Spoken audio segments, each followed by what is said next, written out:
త్వరలో ఎన్నికలు రాబోతున్నాయి. మరి పార్టీలు అన్నీ కూడా వేటికవి వెనకబడిన వాళ్లకు సీట్లిచ్చాం, వాళ్లను పైకి తెచ్చాం అని చెప్తున్నాయి. కానీ అసలు ఏ పార్టీ ఎన్ని సీట్లు ఇచ్చిందో ఒక్కసారి లెక్క తెలుసుకోవాలి.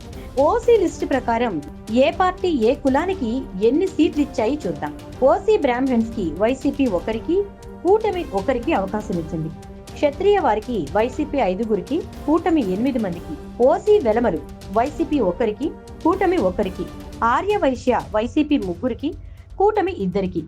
రెడ్డి వైసీపీ 47 మందికి, కూటమి 27. కమ్మ వైసీపీ 9 మందికి, కూటమి 36 మందికి. ఓసీ కాపు వైసీపీ 23 మందికి, కూటమి 21 మందికి అవకాశం ఇచ్చింది. ఉత్తరాంధ్ర అంటే విశాఖ, విజయనగరం, శ్రీకాకుళంలోని వెనుకబడిన తరగతుల వారికి ఏ కులానికి ఏ పార్టీ ఎన్ని సీట్లు ఇచ్చాయి చూద్దాం. తూర్పు కాపులకు వైసీపీ 7గురికి, కూటమి 3గురికి ఇచ్చింది. కొప్పుల వెలమ వైసీపీ 5గురికి, కూటమి 4గురికి. పోలినాటి వెలమలకు వైసీపీ 2కి, కూటమి 3గురికి. కాళింగులు వైసీపీ 2కి, కూటమి 2కి. గవరలకు వైసీపీ 1కి, కూటమి 2కి అవకాశం ఇచ్చింది.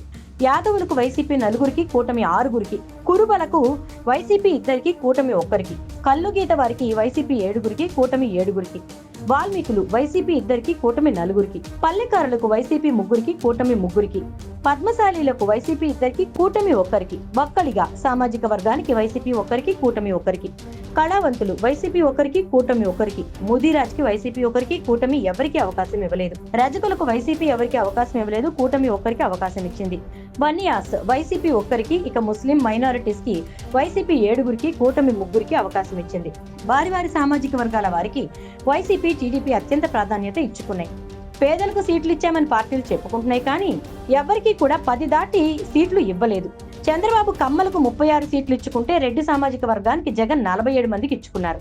ఇప్పుడు కావచ్చు, తర్వాతైనా కావచ్చు, 3 ప్రత్యామ్నాయం అనేది ఉంటే గనుక అన్ని సామాజిక వర్గాల వారికి సమాన అవకాశాలు వచ్చే పరిస్థితి ఉంటుంది.